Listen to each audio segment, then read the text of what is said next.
entertainment mogul Sean Diddy Combs has been held and being detained, awaiting his upcoming pending trial. The uh, the block that he was on, it was raided. They had a shakedown, and of course, the prosecutors, in the midst of the shakedown, the guards received or they took from Sean Diddy Combs some of his personal notes and they turned over to the prosecutors because the prosecutor tried to infer that he was doing illegal things with them. Well, recently, Sean Diddy Combs received some good news from the judge presiding over his case. This is Tyrone Bowman Live. According to the headlines from ABC News, a judge recently ruled that prosecutors in the Sean Diddy Combs case must destroy his jail cell notes. The handwritten notes were obtained in a raid at the jail where Combs is currently being held. So, according to ABC News, the judge overseeing the case against Sean Diddy Combs has ordered federal prosecutors to destroy several pages of Combs's handwritten notes, which they obtained from a raid carried out at the MDC Brooklyn, where Combs is being held without bail. The government should not be in possession of the 19 pages, John Aran Subramaniam said at the end of an hour-long hearing on Tuesday. Subramanian made the ruling during a hearing Tuesday where Combs flashed a big smile as he sauntered in, the first time he appeared without shackles around his ankles. You know, it's ridiculous for them to treat him like he is Al Capone or the worst person on the face of the earth. Even the late uh, Epstein, Jeffrey Epstein, didn't get the type of treatment that Sean Diddy Combs has received. And realistically, some of this stuff is just unfair.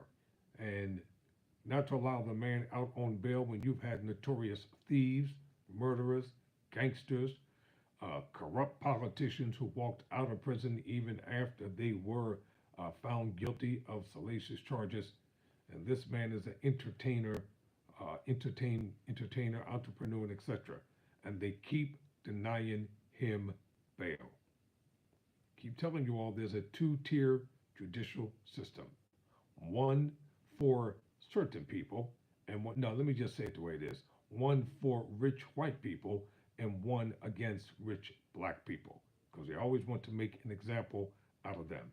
So Combs appeared pleased to walk in so freely, smiling at people in the audience and hugging each of his lawyers. During the hearing, defense attorney Mark Agnefelio held a stack of notepads, folders, and papers that were initially seized from Combs's bunk and pointed out that Combs had written the word legal on them. Agnefelio argued that every page from the stack is subject to the attorney-client privilege. Virtually every single thing in these legal pads are matters he discusses with his attorneys, Agnefelio said. This has been a complete institutional failure. A member of the prosecution team disagreed. Self-labeling something legal does not automatically make it subject to the attorney-client privilege. The prosecutor, Christy Savick, said the government received these materials through a completely appropriate channel.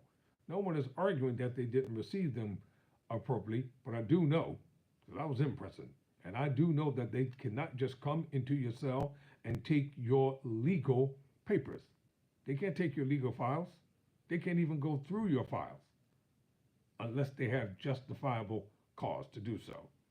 Prosecutors cited Combs's notes in their argument against granting Combs's bail, saying they left a strong inference that Combs had paid off a potential witness.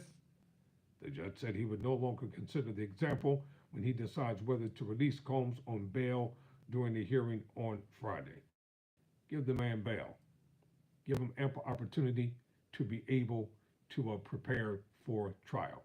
And always remember, he's innocent until proven guilty. So thank you for watching Tyrone Bowman Live. If you haven't subscribed to the channel, kindly subscribe to Tyrone Bowman Live and and also consider helping us, with some cash at $ piexel, PIE, the number 4. So until next time, never surrender.